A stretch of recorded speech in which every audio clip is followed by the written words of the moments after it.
Queria trazer aqui a Débora, que está me chamando, que tem mais destaques para a gente, né? Especificamente lá de Israel, né, Débora?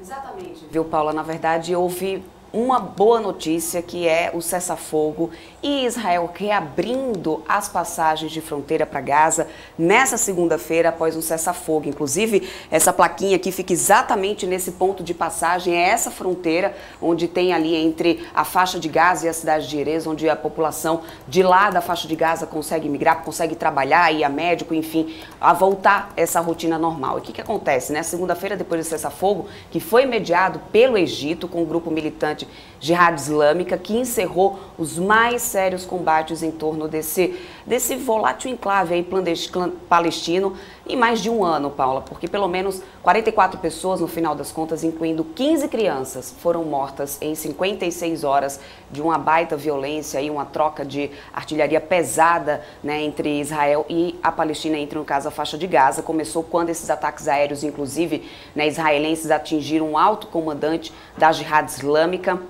Essas imagens que a gente acompanha agora, né, são imagens que Israel, o exército de Israel que divulgou, um míssil que, na verdade, nesse final de semana falhou. Era da faixa de Gaza para o sentido de Israel, mas falhou caindo em cima, Paula, da própria ali região da faixa de Gaza, em cima de uma mesquita. Isso vitimou, infelizmente, várias pessoas, né? Essa outra imagem que a gente acompanha agora é de um momento em que o exército de Israel suspende a operação. Esse prédio que a gente acompanha seria um depósito de armamento, inclusive da Jihad Islâmica, que Israel iria bombardear, mas uma pessoa ia passando, né, um civil, e eles suspenderam.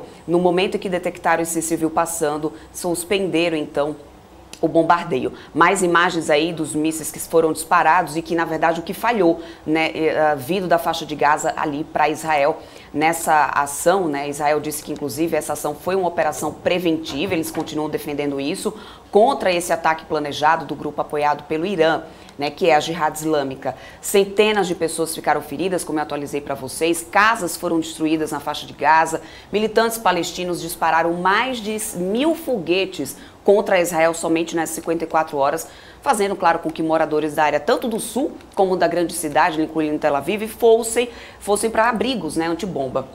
Numa entrevista coletiva transmitida pela estação pró-iraniana, após o cessar-fogo na noite desse domingo, o líder da Jihad Islâmica declarou isso como uma vitória, ou seja, ele disse o seguinte: essa é uma vitória. A Jihad Islâmica considera, então, o que aconteceu como uma vitória, mas Israel viu nessa degradação, uma degradação, na verdade, bem significativa da capacidade, né, bélica da Jihad Islâmica, dizendo que não há dúvidas de que a Jihad sofreu bastante, sofreu um sério golpe, do qual vai levar um certo tempo para conseguir se recuperar. Foi o que disse um oficial militar israelense, que foi, né, apontado para a perda de 2 comandantes sêniores, o que, segundo ele, prejudicará severamente a capacidade da Jihad Islâmica de planejar e realizar operações.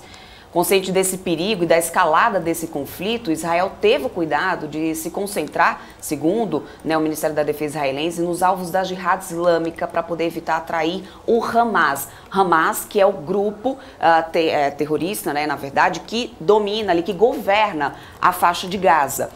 E o grupo terrorista que estava em ação era da Jihad Islâmica e, portanto, o Hamas não se manifestou nesses ataques, não se envolveu durante esses ataques. O grupo militante maior, né, mais poderoso da faixa de Gaza, que é o Hamas, tem pouco mais de um ano, inclusive, da Guerra dos 11 Dias, em maio de 2011, que foi que matou 250 habitantes na faixa de Gaza, destruiu, inclusive, a frágil já economia da zona, e o Hamas ofereceu, naquela época, um apoio verbal ao menor líder, né, que é o Jihad Islâmica, mas não tomou nenhuma ação contra Israel nessas 54 horas de bombardeio, enquanto os ataques aéreos continuavam, né, por enquanto, nesse final de semana. Mas chegou aí, então, ao cessar-fogo, passagens à fronteira que permite, inclusive, a entrada de caminhões de combustível, abastecimento da única usina de energia de Gaza que foi atingida, e aí a população acabou ficando ali sem energia, e isso, claro, traz ali uma situação ainda mais difícil.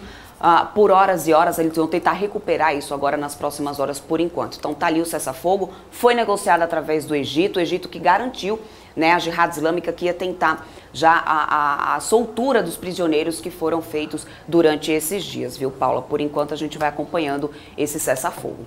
Tá certo, Débora.